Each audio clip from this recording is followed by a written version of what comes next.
Today we're going to talk about wound care and in particular dressing changes. The dressing change we'll do today is something called a wet to dry dressing change. That means that you place wet gauze into a wound, allow it to dry, and then remove it. And we'll talk a little bit more about the theory behind that as we go along.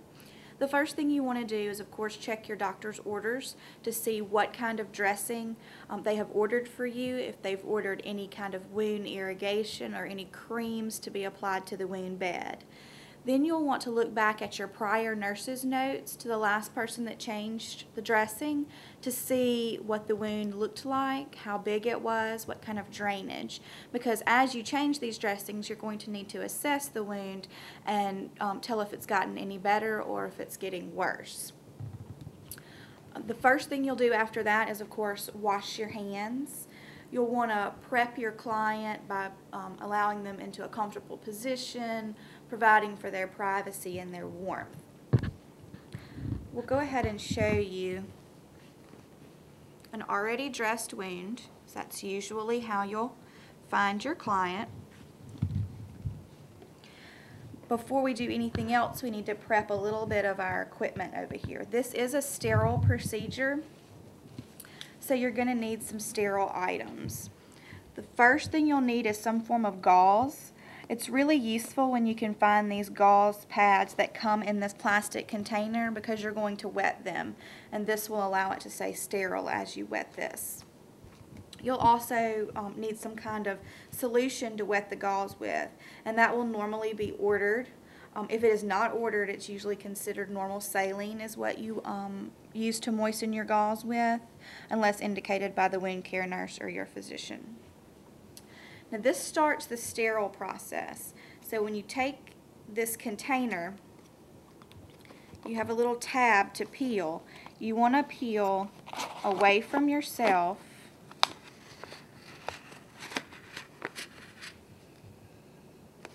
What you don't want to do is pull it like this so that your arm is tracking across the field, because that makes it non-sterile now. If you cross over your field, it's no longer sterile. So remember that you're going to want to pull away from yourself without going across the sterile field. Then you have your saline bottle. Now, even if the saline bottle has never been opened before, you're going to want to do something called lipping the bottle. And what that entails is you take the lid off. You always want to palm your label. I know you learned this in chemistry, that you put your hand over the label. That way if there's any spillage down the side of the bottle, it's not going to obscure your label. And you can set your lid down up. Lipping just involves pouring a little tiny bit of the liquid in the hopes that you remove any pathogens from the lip of the bottle. Now remember, you have to hold it up. It's a principle of sterile technique. If you drop below your waist, it's no longer sterile. So you have to hold your bottle up as you pour out. Okay. Now you can wet your field. Again, you don't want the bottle over the top. Just gently from the side, wet your gauze.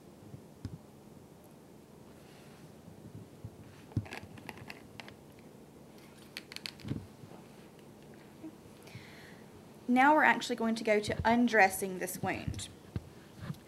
And remember, this wound is not sterile. So to take the gauze out, you can use plain clean gloves. And the first thing you want to do is loosen the tape. And one way to do that is to grab a piece of the tape and pull it parallel with the skin and kind of press down as you pull it. That kind of keeps from ripping all the skin off of your client.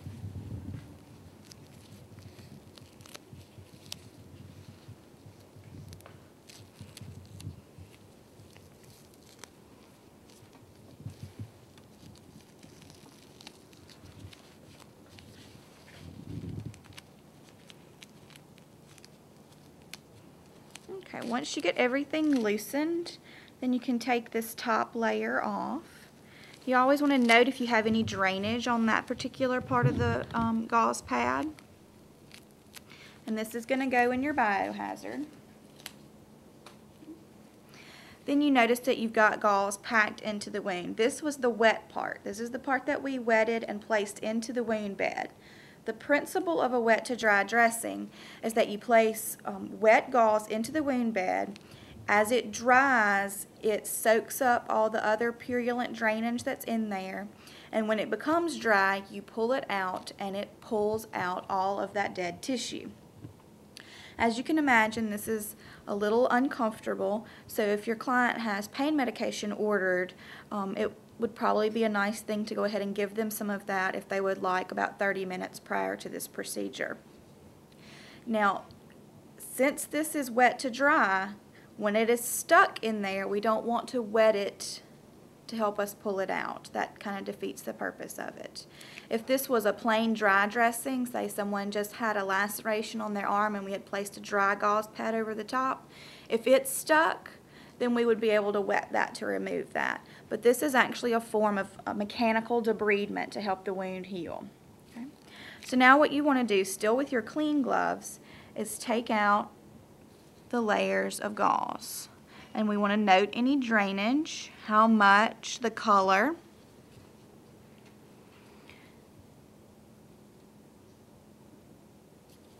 Again, noting color. After we get the old gauze out, now is the time to assess the wound. After you've noted the color of the wound bed, you want to note if there's any drainage coming from the bed, the color of that, the consistency, and also the odor. Don't forget the odor. That'll clue you in to what pathogen might be causing the infection. We also want to know the size. You should be able to find on your units these nice clear wound measuring guides. You just lay it over the area. Don't place it into the wound bed. You just lay it over it in the middle and it'll tell you the measurements. Like this is about 6 centimeters by 5 centimeters. Okay. You can also use just a plain straight ruler. Sometimes wounds will actually be deeper than they look. They'll actually have sinus tracts that form underneath there. You can check this with a Q-tip. You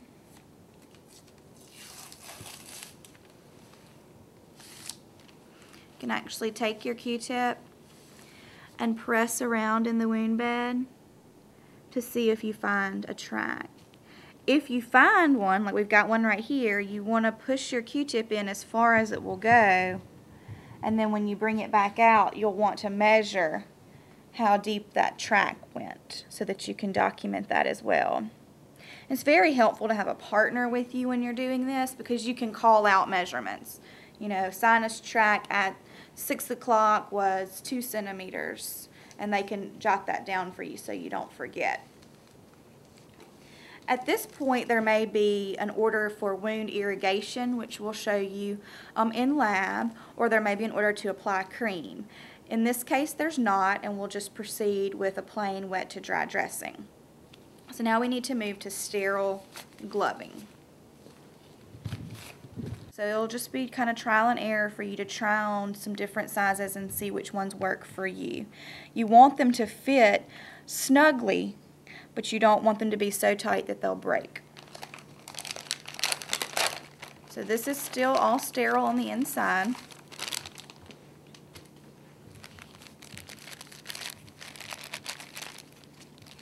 When you open them up, there's a right and a left. These tabs here you can touch with your hands.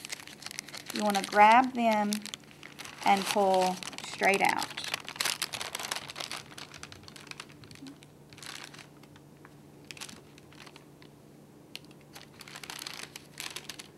That 1-inch border around is the non-sterile area that you're allowed to touch.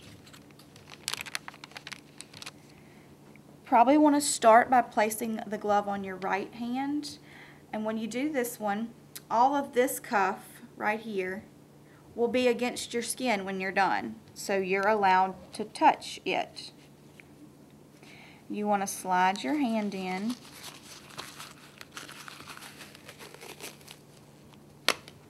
and and kind of fold that cuff back. Okay. Now, when you go to this one, this hand is sterile, so you can touch anywhere on here. So what we do is we pull this cuff up and tuck our hand in there.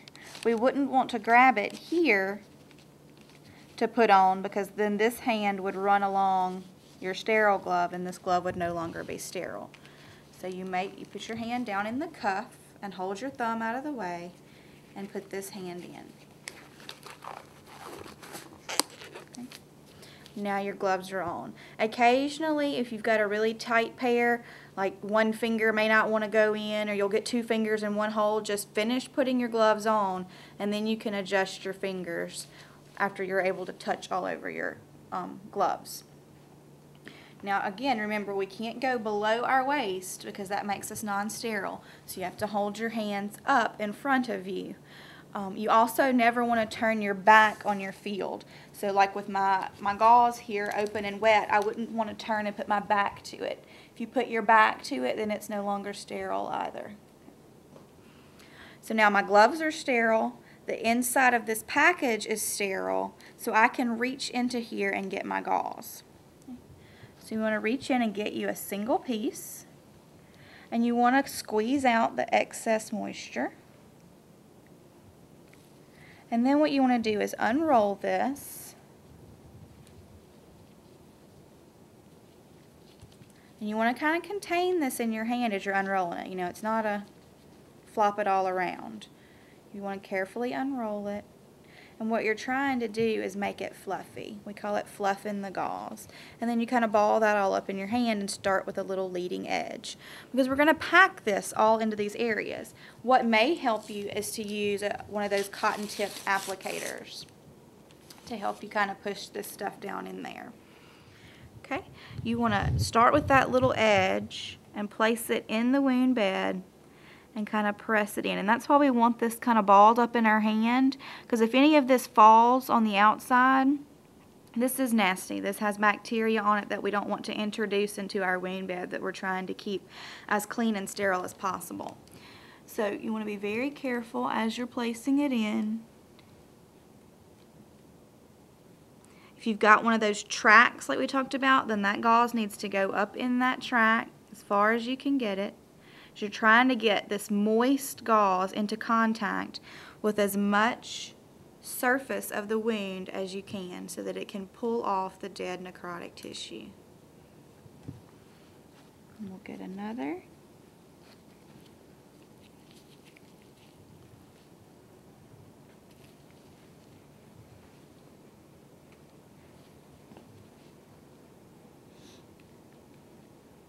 You don't want to overfill these wounds, but you want them to, again, have contact. All the areas, open areas, have contact. Grab my other Q-tip. Get right down in there.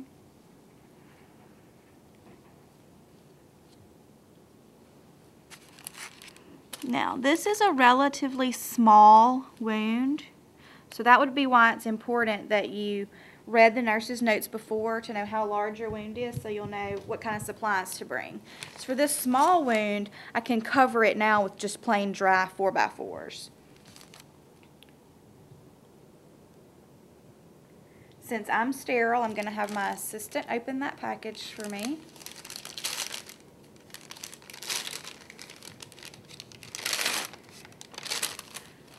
And I can just separate these plain dry pads and cover the area. Remember, you couldn't just tape your wet gauze in because it wouldn't stick, so you have to give it a covering. Now that the wound bed is covered, I don't have to worry about staying sterile anymore. So she's going to hand me some tape, and I'm going to tape along the 4 margins. Remember to always check your client for allergies, in particular like tape allergies. Make sure you're using the appropriate kind of tape on them. And you want to make sure that you try not to have ripples and bunches in your tape, because like this is a sacral wound, your client's going to be laying back there. You don't want anything that might cause breakdown. You can also tape across the wound bed, especially when you have a larger wound, if you need to kind of stabilize it. And then you want a piece of tape that has your initials on it, the date, and the time that you change the dressing. That way, when the physicians make their rounds or a nurse comes behind you, they know immediately just by looking at the dressing when it was last changed. They don't have to go pull the chart to find that out.